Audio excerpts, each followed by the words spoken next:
بسم اللہ الرحمن الرحیم۔ سورہ مزمل کے وظائف۔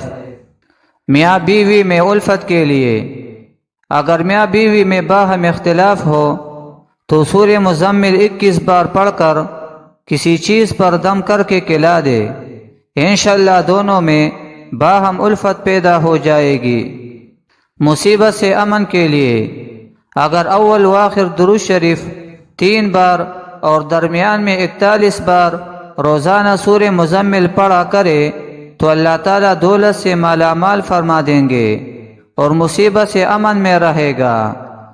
مشکلات کے حل کے لیے ایک طریقہ سورہ مزمل کے پڑھنے کا یہ بھی ہے کہ بعد نماز فجر 6 بار، بعد نماز ظہر 7 بار، بعد نماز عصر 8 بار، بعد نماز مغرب 9 بار، بعد نماز عشاء 11 بار سورہ مزمل پڑھے، انشاءاللہ ہر مشکل آسان ہوگی۔